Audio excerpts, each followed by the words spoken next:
खाद्य प्रसंस्करण पर हमारी एक छोटी सी खास रिपोर्ट। आइए चर्चा को आगे बढ़ाते हुए चलते हैं डॉक्टर शिवाधर मिश्र जी के पास। डॉक्टर मिश्र, आपसे भी जानना चाहेंगे कि जैविक खेती क्या है और इसकी आवश्यकता आज क्यों आन पड़ी है। देखिए, जैविक खेती का जहाँ तक सवाल है, जैविक खेती हमारे देश के लिए कोई नई नहीं है। आज से जब हरित क्रांति जब 1960 के दशक में हमारे यहाँ आई, तो उस समय हमारे किसानों ने बहुत सारी रासायनिक उर्वरकों का प्रयोग करना शुरू कर दिया। जो प्रजातियाँ आई वो भी ऐसी थीं कि जिन्हें ज़्यादा उर्वरक डालिए, ज़्यादा पानी दीजिए तो ज़्यादा पैदावार होती थी। तो हमारे किसान भाइयों ने एक तरीके से उसका अंधाधुंध उपयोग करना शुरू किया। खूब रासायनिक खादें डाली, बहुत सारा उन्होंने उपज भी बढ़ाई, लेकिन उसके साथ साथ जो कई परेशानियां पैदा हो गई, जो कि हमारे वातावरण, स्वास्थ्य सभी के लिए बहुत हानिकारक साबित हुई। तो परंपरागत खेती, अगर पुरानी खेती हमारी देखी जाए तो वो पूरी की पूरी जैविक खेती थी, जिसमें हम लोग कोई भी रसायन प्रयोग नहीं करते थे। और आज हम फिर उसी पर लौट के आ रहे हैं, क्योंकि हमें पता चल गया है कि हम रासायनिक खेती से, जो रसायनों का ज़्यादा प्रयोग कर रहे हैं, उससे क्या क्या नुकसान हो रहे हैं। तो यही हमारी जैविक खेती है। बिल्कुल, और इस पर भी चर्चा को आगे जरूर बढ़ाएंगे, लेकिन पहले देखते हैं इसी पर आधारित हमारी खास।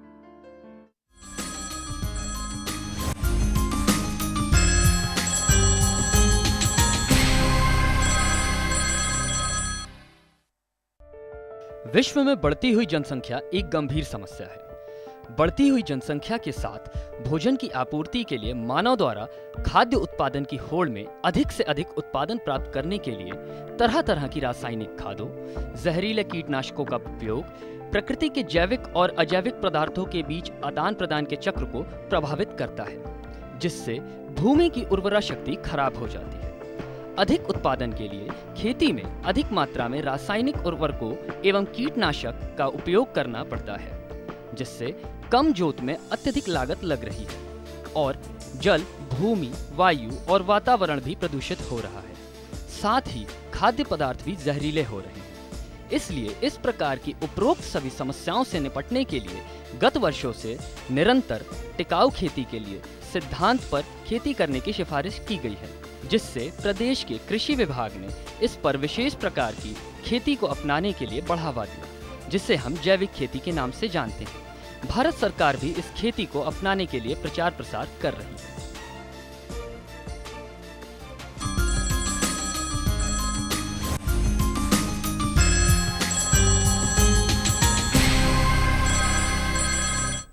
तो अभी आपने देखी जैविक खेती पर भी हमारी एक खास रिपोर्ट। आपको एक बार फिर से बता दें, आज के हमारे कार्यक्रम का विषय यही है, खाद्य प्रसंस्करण और जैविक खेती तथा खाद। और यहाँ पर हमारी जो पहली कॉलर हैं वो हमारे साथ फोन लाइन पर जुड़ चुके हैं।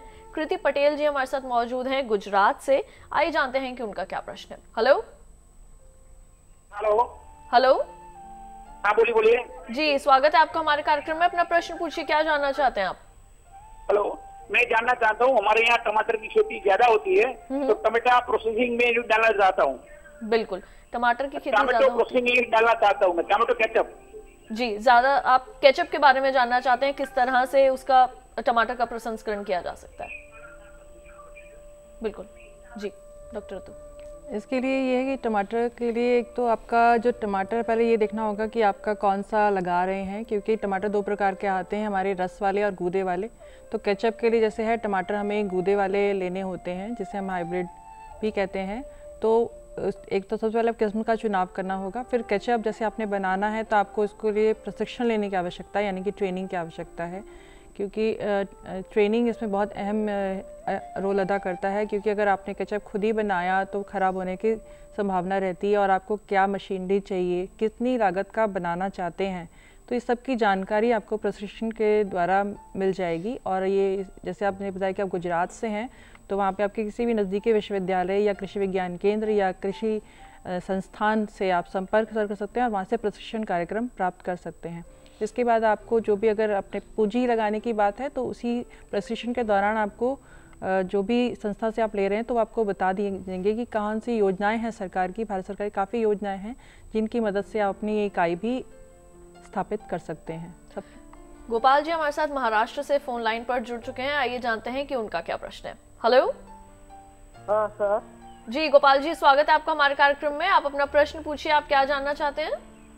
सर मैम मैं जैविक खेती करने के लिए पहले क्या करना पड़ता? जैविक खेती करने के लिए क्या करना पड़ता है? हाँ बिल्कुल। महाराष्ट्र में कहाँ से बात कर रहे हैं आप? अकोला से।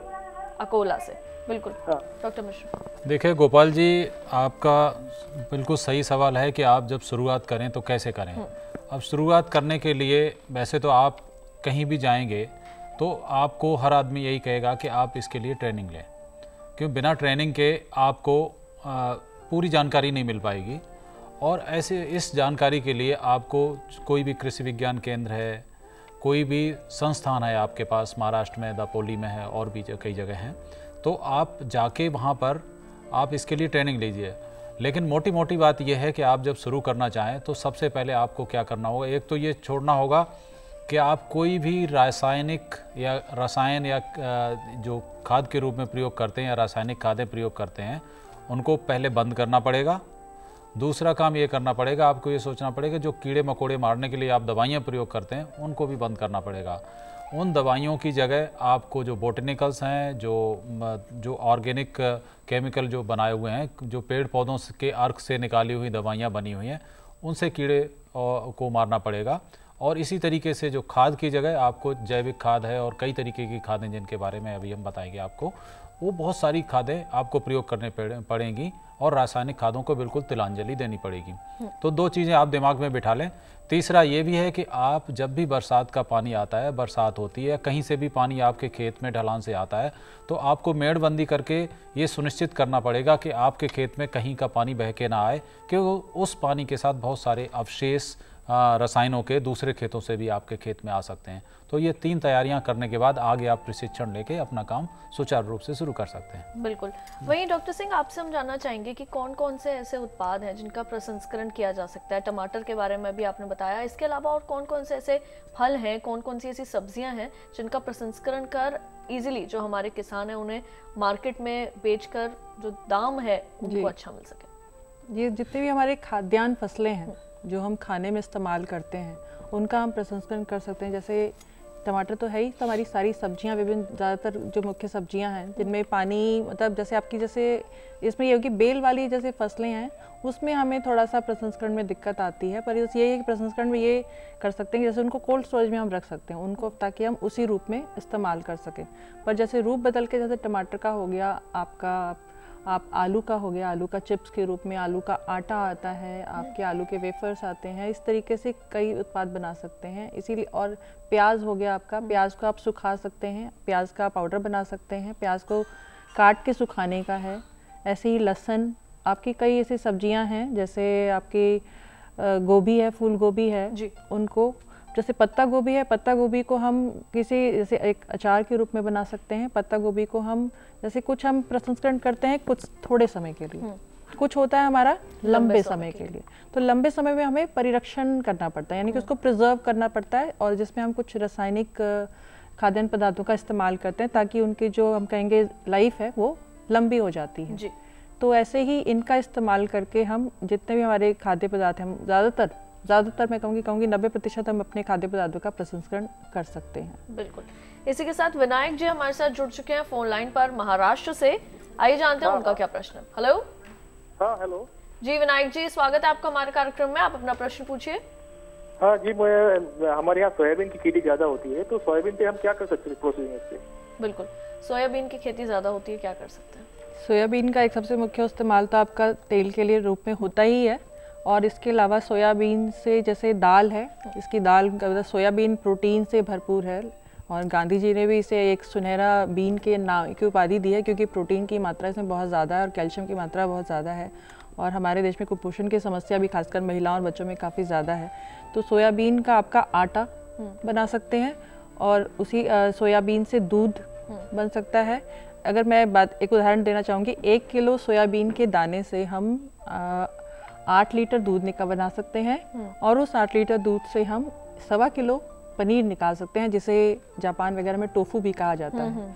तो ये कई सारे प्रसंस्कृत उत्पाद हैं जो कि सोयाबीन से बन सकते हैं, और भोपाल में हमारा संस्थान भी है, केंद्रीय अभियांत्रिकी संस्थान, तो उनका वहाँ पे सोयाबीन की प्रसंस्करण इकाई है, तो मैं तो कहूँगी आप वहाँ से अगर प्रशिक्षण ले लेंगे इस पे सोयाबीन के उत्पादों के बारे में, तो बहुत अच्छी एक इकाई आपकी चल सकती है और आप आमदनी भी अर्जित कर सकते हैं। बिल्कुल, और इसी तरीके की चर्चा को आप बिल्कुल आगे जारी रखेंगे और भी ज्यादा जानकारी जरूर अर्जित करेंगे, लेकिन कार्यक्रम में वक्त हो चला है यहाँ एक छोटे से ब्रेक। आप कहीं मत जाइए और देखते रहिए हमारा लाइव फोन कार्यक्रम हेलो किसान।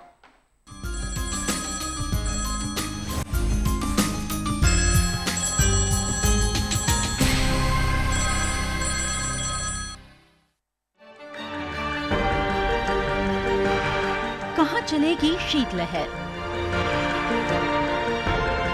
कहाँ पड़ेगी बर्फ, किधर गरजेंगे बादल, कहाँ खिलेगी धूप, किस इलाके पर है तूफान का साया और कैसे करें खेती। देखिए मौसम खबर लाइव रोजाना शाम 5 बजे और शाम 7:30 पर।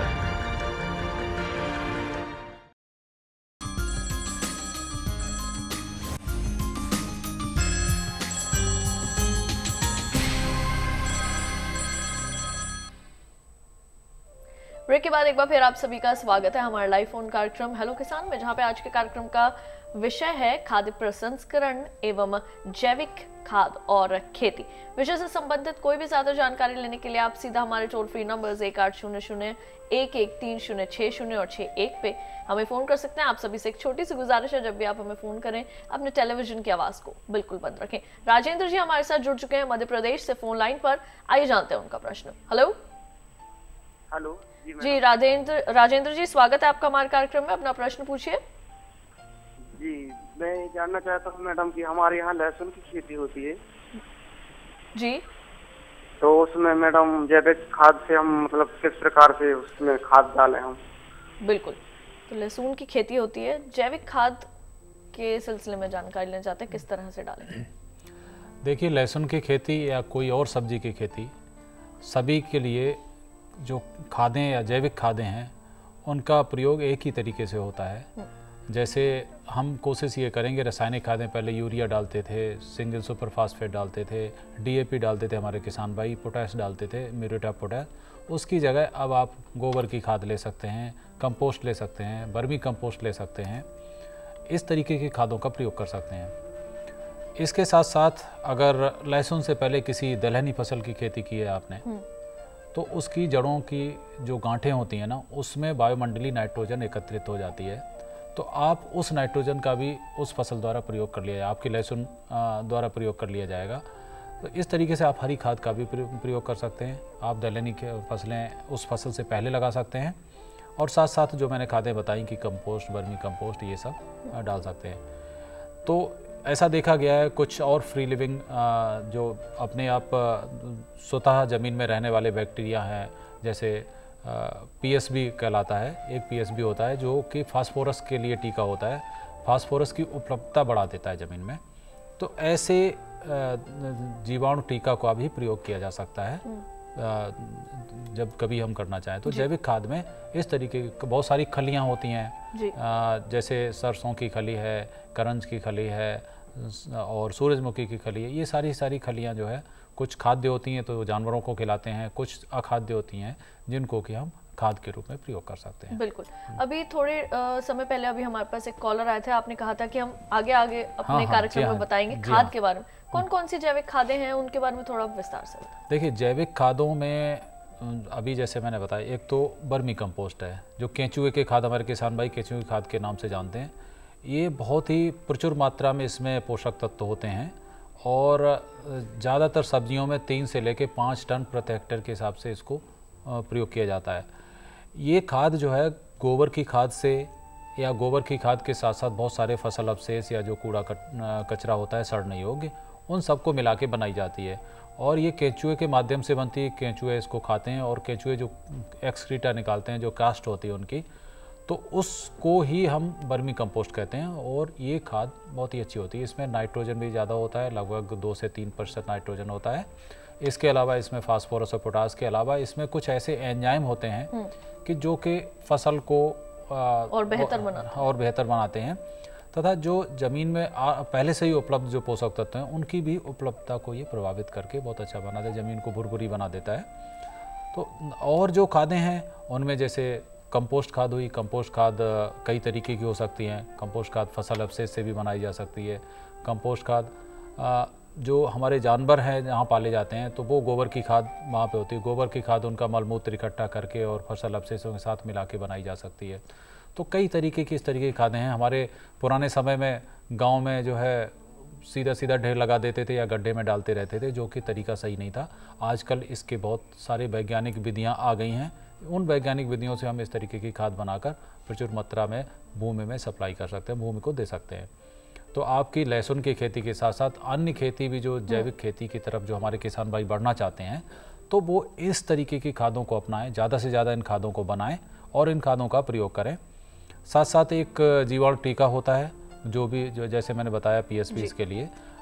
इसी तरीके से जो दलहनी फसलें होती हैं उनके साथ एक राइजोबियम टीका होता है और कुछ फसलों के साथ एजोटोबैक्टर का टीका होता है, कुछ फसलों के साथ एस्प्राइलम का टीका होता है। तो इस तरीके से बहुत सारे जो जैव उर्वरक होते हैं ना, उनसे भी हम पोषक तत्वों की उपलब्धता को बढ़ा सकते हैं। बिल्कुल। हिमांशु जी हमारे साथ मध्य प्रदेश से फोन लाइन पर इस वक्त मौजूद हैं, आइए जानते हैं उनका सवाल। हेलो हेलो, मैं ये जानना चाह रहा। हेलो जी हिमांशु जी, स्वागत है, अपना प्रश्न पूछिए।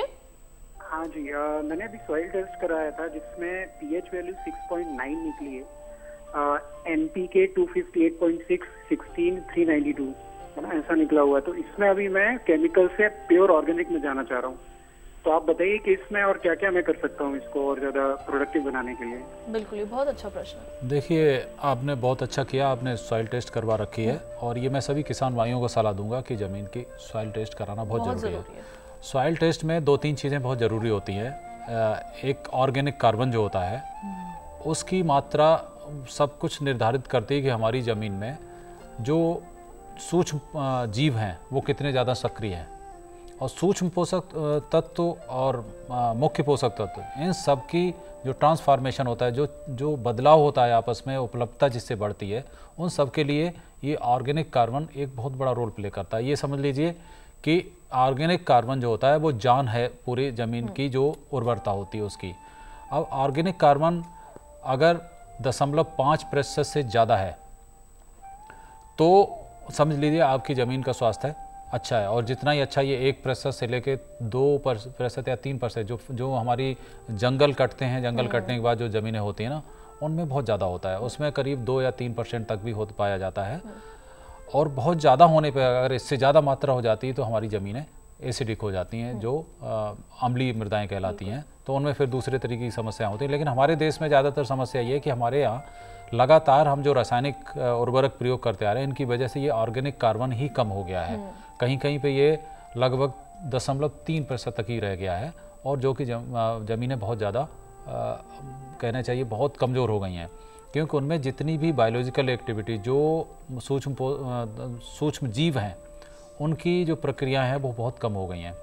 तो इन सब के लिए आप जो भी है, आप ये देखिए कि आपकी कौन सी फसल बोना चाहते हैं, उस फसल से कितना अपटेक होता है। अपटेक मतलब वो फसल ज़मीन से कितने पोषक तत्व लेती है। ये आपको सारे के सारे डाटा उपलब्ध हैं। अब किसी भी फसल पे जाइए, आपको डाटा मिल जाएंगे कि 1 हेक्टेयर में 1 टन पैदा करने के लिए इतने इतने पोषक तत्व ज़मीन से ये फसल ले लेती है। उसी के हिसाब से आप उसमें खाद डालिए। बिल्कुल, चूँकि अब हमें हर एक खाद का मोटा मोटा पोषक तत्व उसके पता होते हैं। जैसे कंपोस्ट है, कंपोस्ट में आप मान के चलिए आपके लगभग 0.5% नाइट्रोजन होती है, और ये निर्भर करता है कि आपने किस चीज़ से कंपोस्ट बनाई। ये 0.5% से लेके 1% तक भी नाइट्रोजन हो सकता है अगर आपने दलहनी फसलों के अवशेष प्रयोग किए हैं। तो इस तरीके से हम ये खाद प्रयोग कर सकते हैं, और उसी के हिसाब से कि कितना नाइट्रोजन खेत में हमें डालना है उस अमुक फसल के लिए, और उसके लिए हम कितनी मात्रा प्रयोग करें उस खाद की। इसी तरीके से फास्फोरस का, इसी तरीके से पोटेशियम का है। लेकिन इन जो खादें हैं, कार्बनिक खादें हैं, इनका सबसे बड़ा फ़ायदा ये है कि आपको सूक्ष्म पोषक तत्व डालने की आवश्यकता नहीं पड़ती है, क्योंकि वैसे भी ये पूरे प्लांट मटेरियल, पौधे से या जानवर से निकले हुए उत्पाद होते हैं। तो इनमें पहले से ही सूक्ष्म पोषक तत्व उपलब्ध होते हैं जितने हमारे पौधे को आवश्यकता होती है। तो ऐसे में उनकी भरपाई अपने आप हो जाती है। बिल्कुल। मनीष पटेल जी हमारे साथ जुड़ चुके हैं महाराष्ट्र से फोन लाइन पर। आइए जानते हैं उनका सवाल। Hello hello.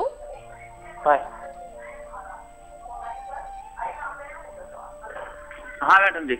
जी मनीष जी, अपने टेलीविजन की आवाज को बिल्कुल बंद कर दीजिए पहले। हेलो। टेलीविजन की आवाज को बंद कर दें। हाँ मैडम, मैं मनीष पटेल बोल रहा हूँ महाराष्ट्र से। क्वेश्चन ये था मैडम। हेलो जी, प्रश्न पूछिए। मैडम क्वेश्चन ये था कि जैविक खाद बनाने के लिए केचुए का इस्तेमाल होता है, लेकिन ऐसे कुछ सूक्ष्म जीवाणु है क्या मैडम कि वो इस केचुए मतलब इसको बदल सके, जैविक खाद में बदल सके? सूक्ष्म जीवाणु है क्या कुछ ऐसे? बिल्कुल। मुझे लग रहा है आप केचुए के अलावा सूक्ष्म जीवाणु। मनीष जी, जहाँ तक मैं आपका प्रश्न समझ पा रहा हूँ, आप केंचुए के अलावा और कैसे खाद बनाई जाए ये पूछना चाह रहे हैं। ये बहुत अच्छा प्रश्न है, क्योंकि केंचुए का ज़्यादातर हमारे किसान भाई उसमें केंचुए पालन में थोड़ा सा श्रमिकों का ज़्यादा प्रयोग करना पड़ता है और ज़्यादा लेबर लगता है, जो कि उपलब्ध कभी कभी नहीं हो पाता है। तो हमारे किसान भाई पूछते हैं कि गोबर से और फसल अवशेष से सबको मिलाकर किस तरीके से ज़्यादा से ज़्यादा खाद बनाई जाए। और इसको खाद बनाने का आजकल बहुत सारे तरीके ऐसे हो गए हैं कि आप 40 से 45 दिन में अच्छी खाद बना सकते हैं।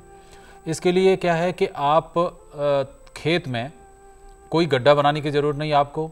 आप समतल खेत में या खेत के बाहर जहाँ कहीं आपके पास समतल जगह उपलब्ध है, वहाँ पर लंबाई में ढेर लगाते हैं।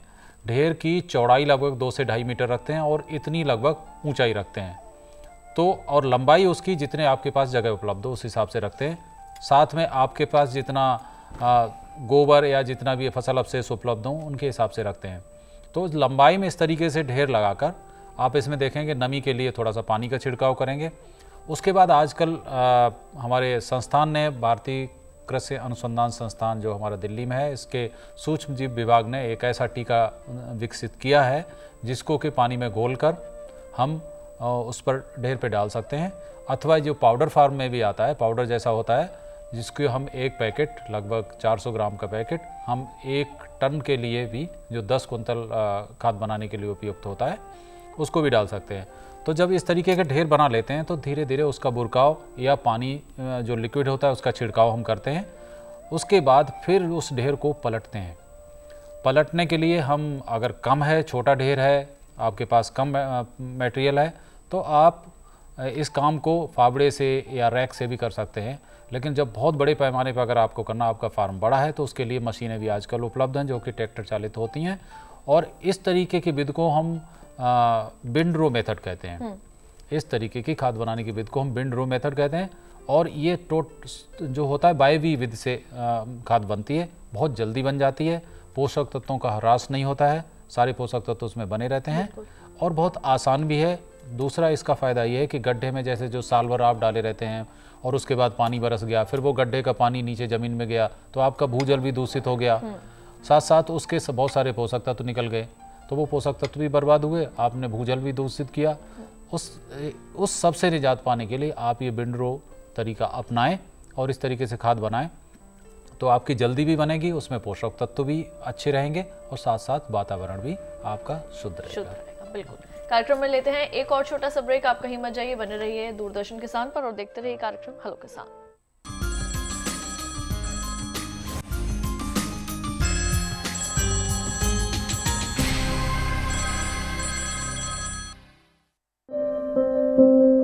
ये कामयाबी है अन्नदाता की, एक कहानी है खेत और खलिहानों की। कैसे करें अपने पशुओं की देखभाल, जानिए गांव-गांव के किसानों का हाल। देखिए गांव किसान, सोमवार से शुक्रवार दोपहर 12 बजे।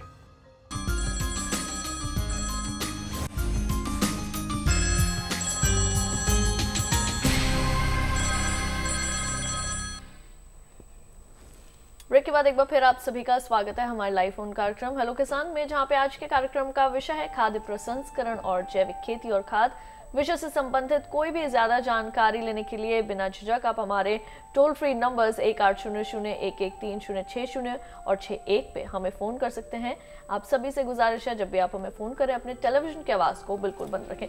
डॉक्टर सिंह, काफ़ी देर से आपसे हमारी बातचीत नहीं हुई, जानना चाहेंगे लंबे समय तक जो हमें प्रसंस्करण बना के रखने हैं उनमें किस तरीके के प्रिजर्वेटिव्स की ज़रूरत रहती है और उनकी पैकिंग जो है वो किस तरह करनी चाहिए? देखिए, जो भी आपने प्रिजर्वेटिव जो बात करी, तो ये जो होते हैं ये इनका निर्धारित हुआ होता है कि इतना ही मात्रा में इसका इस्तेमाल किया जाना चाहिए। तो कई ऐसे खाद्य परीक्षण जैसे हमारे हैं, आपका पोटेशियम मेटाबाइसल्फाइड बोलते हैं, सोडियम बेंजोएट है, हमारा एसिटिक एसिड है, इनका एक निर्धारित मात्रा होती है, उतने में ही इस्तेमाल करना चाहिए।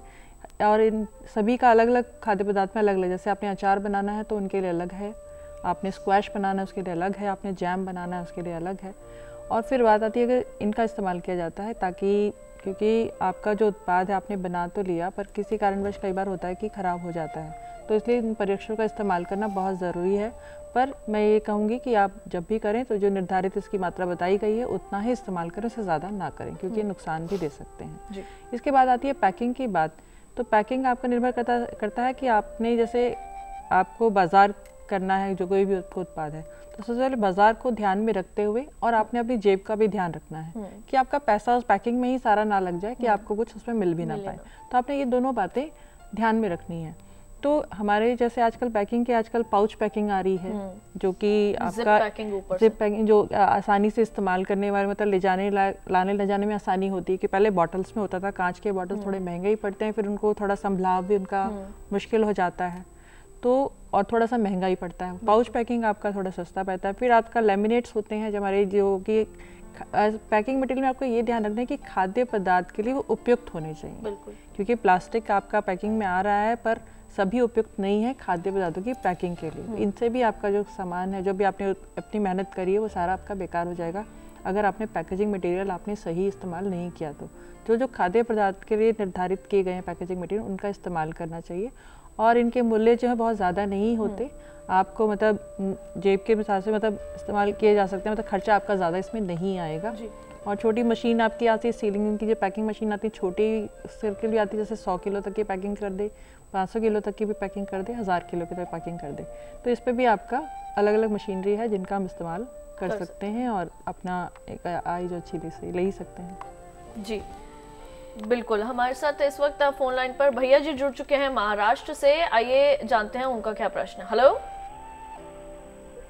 हेलो हेलो जी, स्वागत है आपका हमारे कार्यक्रम में। अपना प्रश्न पूछिए, क्या जानना चाहते हैं आप? नमस्कार मैडम। जी नमस्कार। नमस्कार मैडम, हमारे यहाँ पे हल्दी का उत्पादन होता है मैडम।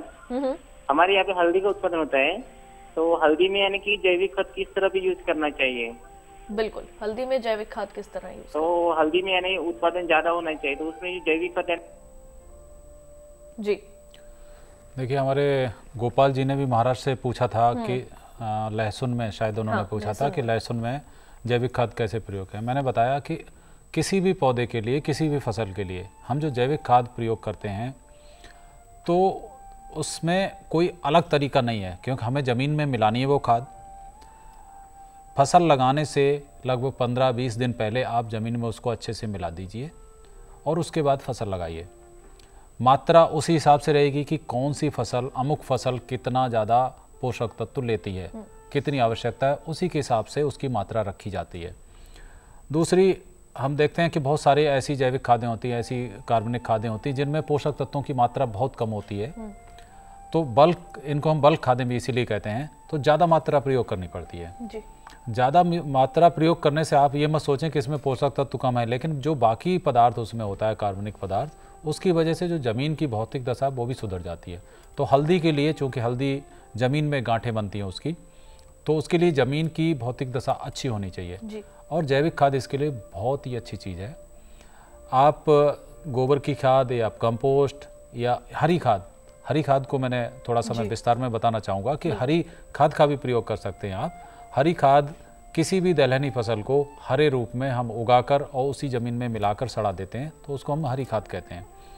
तो इस तरीके की खादें भी प्रयोग करके हम हल्दी जैसी या जो भी ट्यूबर क्रॉप्स हैं, हल्दी हुआ, कोलोकेसिया हुआ, टारो हुआ, और कहते हैं आलू का भी जो होते आलू की खेती के लिए भी जो ऑर्गेनिक खादें हैं वो बहुत अच्छी रहती हैं।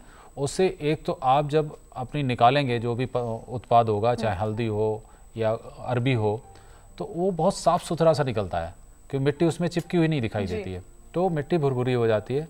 दूसरे, ये जब हम मिलाते हैं इस तरीके के पदार्थ तो उसकी जल धारण क्षमता ज़मीन की बढ़ जाती है, ज़्यादा दिन तक पानी उसमें मौजूद रहता है। आप सिंचाई की संख्या भी घटा सकते हैं अगर आप ज़्यादा कार्बनिक खादें प्रयोग करते हैं।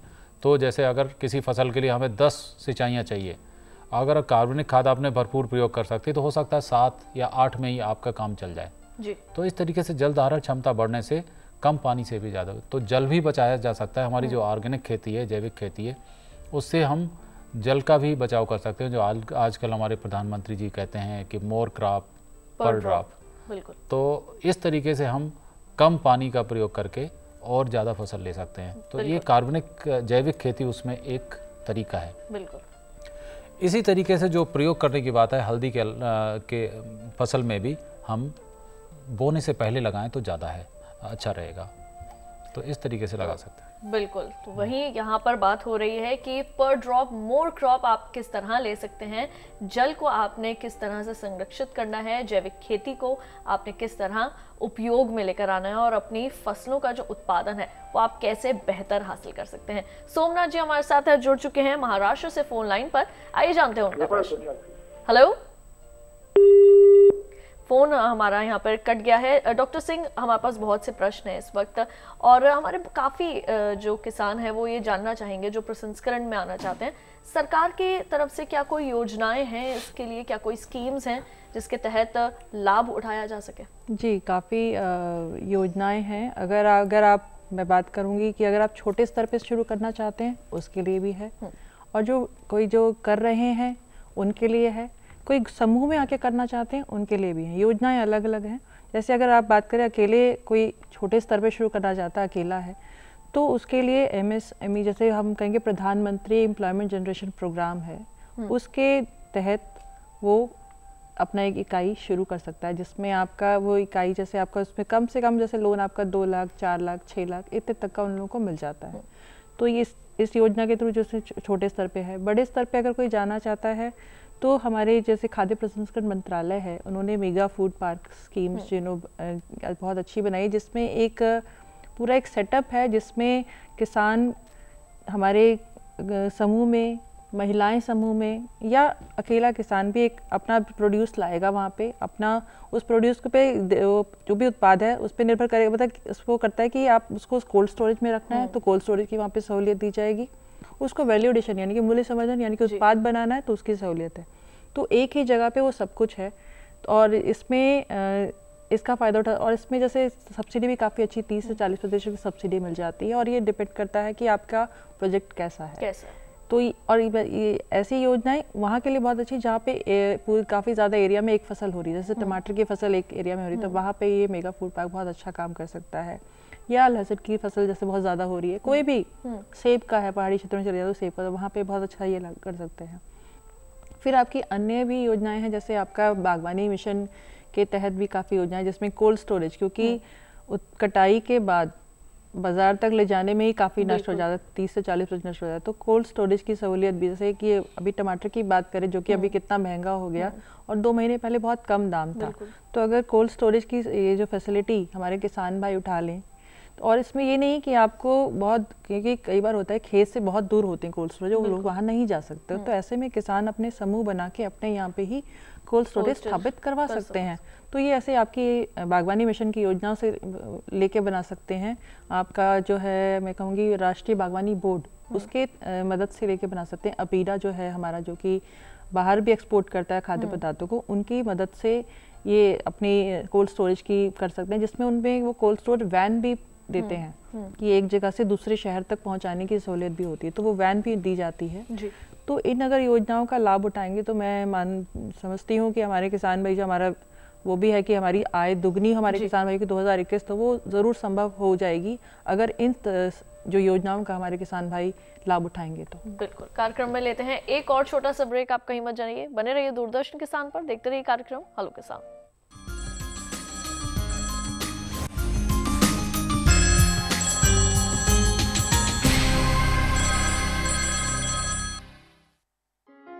कौन कौन सी हैं सरकारी योजनाएं?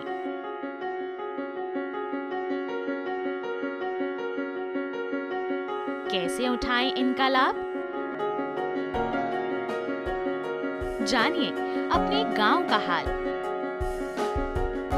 देखिए चौपाल चर्चा, सोमवार से शुक्रवार सुबह 9 बजे।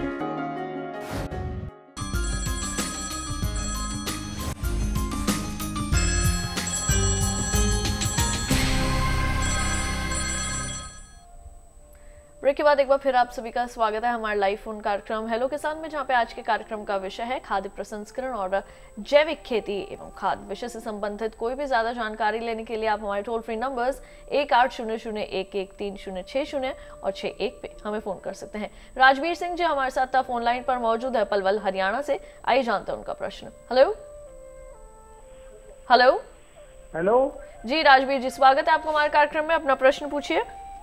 बहन जी, प्रश्न है कि ये मूंगफली से दूध दही पनीर कहीं बनता है तो उसकी जानकारी दें किसानों को। प्रश्न एक बार फिर से दोहराएं। मूंगफली से दूध दही पनीर कैसे बनता है उसकी जानकारी चाहिए। बिल्कुल डॉक्टर सिंह। ये मूंगफली से सही बताया कि इन्होंने दूध दही पनीर भी बनता है और इसके लिए प्रशिक्षण लेने की आवश्यकता है। हमारा मूंगफली का अनुसंधान संस्थान भी है भारतीय कृषि अनुसंधान परिषद का जूनागढ़ में, तो वो लोग इस पे प्रशिक्षण कार्यक्रम और मूल्य संवर्धन का काम करते हैं। पर जैसे आप हरियाणा से हैं तो हमारा एक ICAR का ही संस्थान है लुधियाना में, केंद्रीय फसल कटाई उपरांत फसल संस्थान, वहाँ से भी ये प्रशिक्षण प्राप्त कर सकते हैं और जानकारी ले सकते हैं। बिल्कुल। ब्रजेश यादव जी प्रतापगढ़ से हमारे साथ फोन लाइन पर मौजूद हैं। हेलो हेलो मैडम नमस्कार। नमस्कार ब्रजेश जी, स्वागत है आपका हमारे कार्यक्रम में। अपना प्रश्न पूछिए। मैडम, जैसे सर ने बताया कि 2.5 फीट लंबा और 2.5 फीट ऊंचा गड्ढा जो है इसका गोबर की खाद जो है बना सकते हैं, जैसे केचुए बताए और दूसरा रसायन की बताए, तो रसायन वाला मतलब कौन सा रसायन यूज करें और वो रसायन कहाँ से मिलेगा? बिल्कुल। देखिए आपने बहुत सारे, ब्रजेश जी ये यूपी से बोल रहे हैं, प्रतापगढ़ से बोल रहे हैं। तो आपने 2-3 सवाल एक साथ पूछ दिए हैं और आपका पहला सवाल है कि गड्ढे में ये 2.5 फीट हमने नहीं बोला था, हमने गड्ढा भी नहीं बोला था, हमने कहा था समतल खेत में। आप सीधे सीधे खेत में या समतल जगह है, गड्ढे में डालने की ज़रूरत ही नहीं आपको और ना गड्ढा बनाने की ज़रूरत है। आप 2 से 2.5 फीट नहीं 2 से 2.5 मीटर बोला था मैंने, तो उसमें काफ़ी फ़र्क पड़ जाता है, काफ़ी ऊंचा ढेर बनेगा और ये ढेर 2 से 2.5 मीटर ऊंचा होना चाहिए और लगभग चौड़ाई भी इतनी होनी चाहिए। तो गोलाई में ये एक तरीके से, इस तरीके से गोलाई में हो जाता है। लंबाई जितनी आपके पास जगह हो उसमें बना सकते हैं और इसकी उल्टाई पलटाई की जाती है, क्योंकि जब तक इसकी उल्टाई पलटाई नहीं करोगे तब तक खाद अच्छी नहीं बनेगी।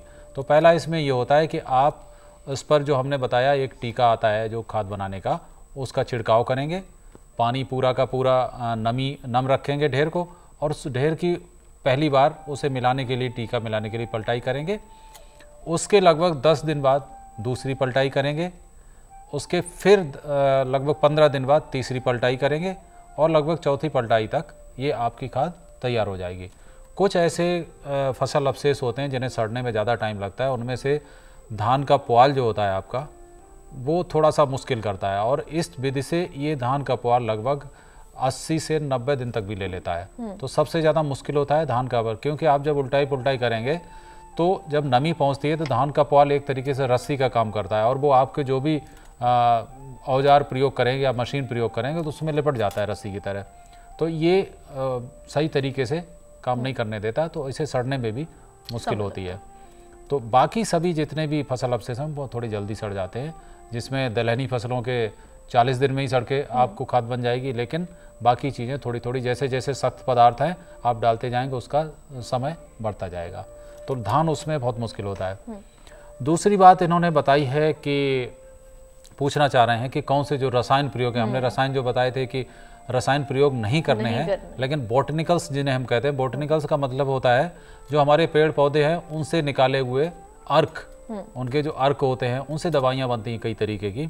इसमें अपना नीम जो है सबसे आगे है अब नीम की गुठली है, नीम की पत्ती है, इसके कई तरीके के, नीम का तेल है, ये सब बाज़ार में इससे बनी हुई कई दवाइयाँ उपलब्ध हैं। आप बाज़ार में किसी दवाई विक्रेता के पास जाएंगे तो उससे कहें कि नीम के आपके पास कौन कौन से उत्पाद हैं, तो उससे बहुत तरीके की कीटनाशी दवाइयाँ बनाई जा रही हैं। इनका प्रयोग हमारे किसान भाई कर सकते हैं। इसी तरीके से नीम की बजाय एक करंज होता है, करंज का भी एक्सट्रैक्ट होता है, उससे भी बहुत सारे कीड़े मकोड़े मारे जा सकते हैं।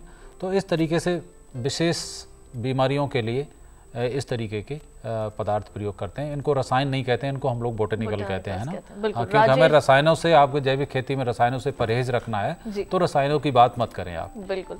राजेश जी मध्य प्रदेश से इस वक्त हमारे साथ फोन लाइन पर जुड़ चुके हैं, आइए उनसे बात करते हैं। हेलो जी राजेश जी, स्वागत है आपका जी, प्रश्न पूछिए। हेलो, प्रश्न पूछिए राजेश जी। मैम प्रश्न मेरा ये कि जो संतरे का जो फल होता है उसका खाद्य प्रसंस्करण कैसे कर सकते हैं? संतरे के बारे में आप जानना चाहते हैं? संतरे का प्रसंस्करण, बिल्कुल, संतरे का प्रसंस्करण कैसे करें? संतरे का एक तो उसका जूस के रूप में कर सकते हैं, और संतरा से हम एक और जैम जैसा ही उत्पाद होता है वो भी बना सकते हैं, जिसे हम मार्मलेड कहते हैं, जो कि हमारे विदेशियों में काफ़ी ज़्यादा प्रचलित है। तो और रस हो गया, आप संतरे का रस का अपने परीक्षण कर सकते हैं, उस रस से आप स्क्वैश बना सकते हैं, उस रस से आप रेडी टू ड्रिंक जैसे आपका ड्रिंक बना सकते हैं, और आपका मार्मलेड, आपका जैम हो गया। और संतरे का जैसे छिलका भी, आप उसका भी अवशेष कह लीजिए, उसका भी इस्तेमाल हो सकता है। उसको सुखा लिया जाए तो आपका एक फेस पैक के लिए जैसे पाउडर होता है, उसके रूप में भी इस्तेमाल किया जा सकता है। तो ये 3-4 चीज़ें हैं जो आप संतरे से बना सकते हैं जी। वही काका साहेब हमारे साथ जुड़ चुके हैं महाराष्ट्र से फोन लाइन पर, आइए जानते हैं उनका प्रश्न। हेलो हेलो जी, स्वागत है आपका हमारे कार्यक्रम में, अपना प्रश्न पूछिए। मैडम मैं 0 बजट ऑर्गेनिक खेती करना चाहता हूँ जी। तो खाद बनाने का तरीका सुना था। बिल्कुल, ऑर्गेनिक खेती करना चाहते हैं, खाद बनाने का तरीका। जी काका साहब जी, आप जो कह रहे हैं ऑर्गेनिक खेती का, हमारे बहुत सारे किसान भाइयों का यही कुतूहल होता है कि हम ऑर्गेनिक खेती कैसे शुरू करें।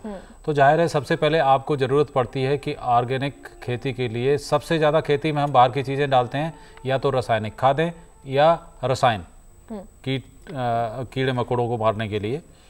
तो ऑर्गेनिक खाद बनाने के लिए बहुत सारे तरीके हमने अभी जैसे बताए भी, और हमारे किसान भाइयों ने जो सवाल किए थे। तो जैसा मैंने बताया, एक तो कंपोस्टिंग की जा सकती है, बर्मी कंपोस्टिंग का तरीका भी मैंने बताया कि बर्मी कंपोस्ट के लिए केंचुआ पालन किया जा सकता है। उसके अलावा जो कंपोस्ट बनाएं वो कैसे बनाएं, और गोबर की खाद किस तरीके से तैयार करें। इसके अलावा ऑर्गेनिक खेती के लिए हरी खाद का भी प्रयोग हमने जो बताया, उस पर भी आप विशेष ध्यान दे सकते हैं। इन सब के अलावा आपको जो जैव उर्वरक होते हैं, बायो फर्टिलाइजर्स जिनको कहते हैं, कई जीवाणु टीका कई तरीके के होते हैं, उनका प्रयोग कर सकते हैं। साथ साथ ऑर्गेनिक खेती जब हम करते हैं तो एक बहुत इंपॉर्टेंट चीज़ है कि उस खेती में हम जो भी फसलें उगाएं, उन फसलों के बीच में दलहनी फसलें जरूर लगाएं। दलहनी फसलें खुद में एक ऑर्गेनिक का काम करती हैं। ऑर्गेनिक आपको नाइट्रोजन की सबसे ज़्यादा ज़रूरत पड़ती है, और नाइट्रोजन आपको इसकी भरपाई हमारी दलहनी फसलें करती रहती हैं। तो जहाँ तक खाद बनाने का सवाल है, आप इसके लिए चाहे तो प्रशिक्षण भी ले सकते हैं, क्योंकि आप महाराष्ट्र में तो आपके यहाँ कृषि विज्ञान केंद्र आसपास जरूर होगा। आप उस कृषि विज्ञान केंद्र में जाकर, हमारे ज़्यादातर वैज्ञानिक लोग जो भी विषय विशेषज्ञ होते हैं, उन सबको पता होता है कि कैसे खाद बनाई जाए, वो आपको सही जानकारी देंगे और आप वहाँ से सीख भी सकते हैं। तो सभी तरीके की खादें आप बनाना सीखिए और आपको ऑर्गेनिक खेती का ये पहला कदम पूरा हो जाएगा। लोटन यादव जी हमारे साथ मौजूद हैं फोन लाइन पर महाराष्ट्र से, आइए जानते हैं उनका क्या सवाल है। हेलो हेलो हेलो हेलो जी, आप तक हमारी आवाज पहुंच रही है? हाँ पहुंच रही है मैडम जी। यादव जी प्रश्न पूछे अपना। हाँ मैडम, हमको कपासी को कंपोस्ट खाद लगाने का कैसे लगाना चाहिए मैडम? प्रश्न एक बार फिर से दोहराएं। कपासी को कंपोस्ट खाद लगाने का कैसे लगाना चाहिए? कंपोस्ट बनाना चाहते हैं आप? हाँ कंपोस्ट खाद। बिल्कुल कंपोस्ट। इनका एक्चुअली मैं जो इनका सवाल है वो एक लोग क्लियर नहीं हो पा रहा है कि ये कह रहे कपासी का कंपोस्ट कैसे।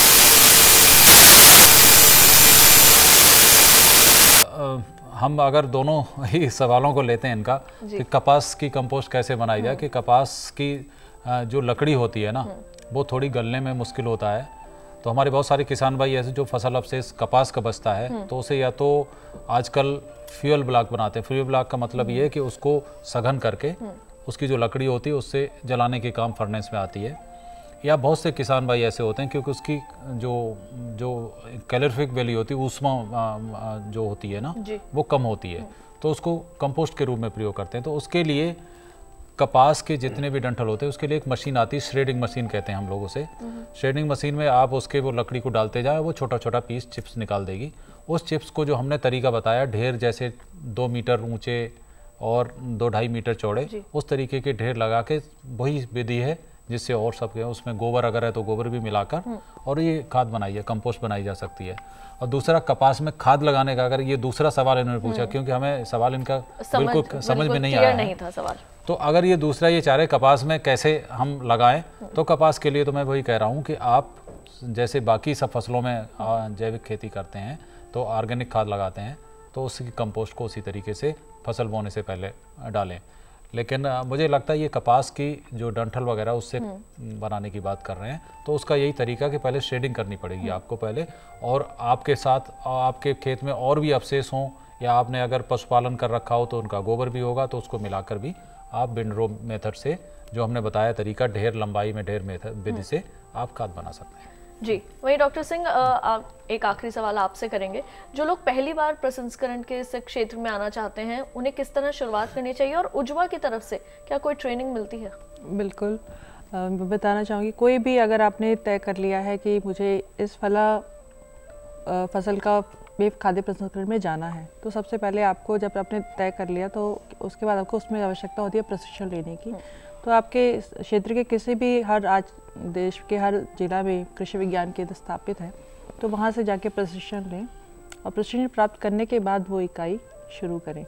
और हमारा कृषि विज्ञान केंद्र जो कि उज्वा दिल्ली में स्थापित है, ये रेगुलरली मतलब जो भी है मौसम के आधार पे प्रशिक्षण आयोजित करता रहता है। छोटे कम दिनों के लिए भी करता है और लंबे दिनों के लिए भी करता है, ताकि जिसमें हम लोग प्रमाण पत्र भी देते हैं जो कि सहायक होता है कि आगे चल के वो कोई काम शुरू करें या बैंक से अगर ऋण लेना चाहें या किसी सरकारी योजना का फ़ायदा उठाना चाहें, तो प्रमाण पत्र उनका एक वो करता है कि हाँ, इन्होंने इस क्षेत्र में निपुणता हासिल की हुई है और ये ऋण ले सकते हैं।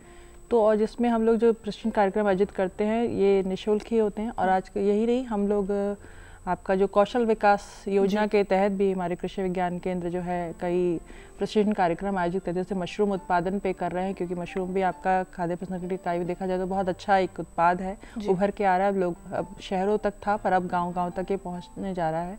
तो इसमें भी आपके प्रशिक्षण कार्यक्रम आयोजित कर रहे हैं। तो इनके सबसे पहले जो भी कोई हूँ तो सबसे पहले आपने उसमें प्रशिक्षण लेने की आवश्यकता है।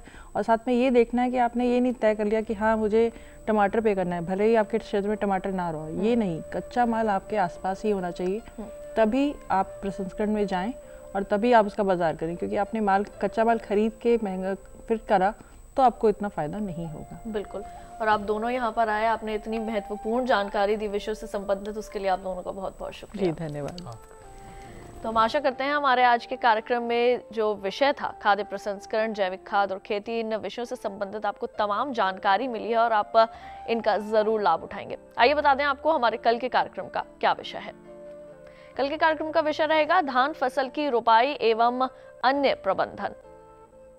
विषय से संबंधित अगर आप कोई प्रश्न पहले ही भेजना चाहते हैं तो आप हमारा ईमेल आईडी नोट करें। हमारा ईमेल आईडी है hellokisan2015@gmail.com।